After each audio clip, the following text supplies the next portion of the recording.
अस्सलाम वालेकुम दोस्तों, अज 27 दिसंबर है। शहीद राणीअ जी वरसी आहे। उन मौक़े ते ज़िले शिकारपुर जी जेका ज़िले मरकज़ी कैंप आहे उहा हिते रखण में हिते लॻल आहे।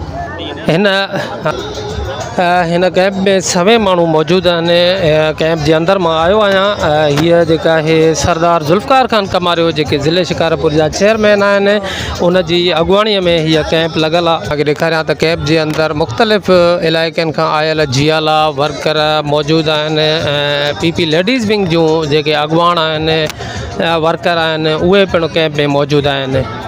तव्हांखे कैंप जो मंज़र ॾेखारियां थो पियो। अंदरि ही जेके कैंप जा अंदरां मनाज़िर आहिनि, कैंप खे झंडनि सां पिणु सिंगारियो वियो आहे। कैंप में मुख़्तलिफ़ इलाइक़नि खां आयल वर्कर जियाला अॻुवान मौजूदु आहिनि, जेके चंद ई लम्हनि खां पोइ जेको आहे शहीद राणीअ खे सुरख सलाम पेश करण जे लाइ रवाना थींदा। ही जेका मुख़्तलिफ़ इलाइक़नि खां आयल लेडीज़ पिणु कैंप जे अंदरि मौजूदु आहिनि। ही जेको आहे कैंप जे अंदरि सभई न बल्कि हज़ारे माण्हू मौजूदु आहिनि। चंद लम्हनि खां पोइ ही माण्हू जेके आहिनि शहीद राणीअ खे सुरख सलाम पेश करण जे लाइ रवानो थींदा। हिन वक़्तु कैंप में अलाउंस कई वई आहे त जेके आहिनि जेके बि जियाला आहिनि, वर्कर आहिनि जेके, त उहे शहीद राणीअ खे सुरख सलाम पेश करण जे लाइ रवानो थींदा।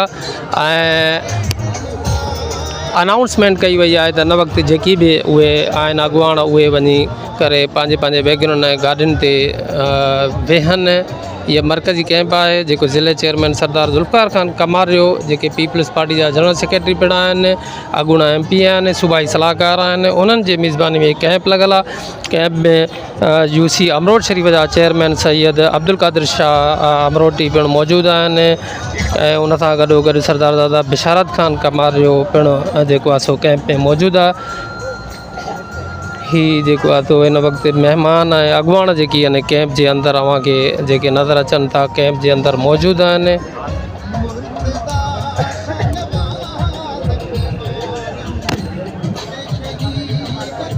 कैंप जा मां तव्हांखे लाइव मनाज़िर पियो ॾेखारियां। हिन वक़्तु जियाल आहिनि, वर्कर आहिनि, मुख़्तलिफ़ इलाइक़नि खां आयल उहे हिते कैंप में मौजूदु आहिनि।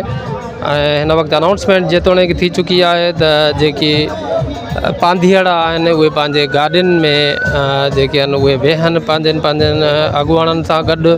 पोइ उते जेको आहे उन्हनि खे शायदि मानी वग़ैरह बि उते ई गाॾियुनि जे अंदरि ॾिनी वेंदी। ही जेके आहिनि जियाला तव्हांखे नज़र अचनि था कैंप में।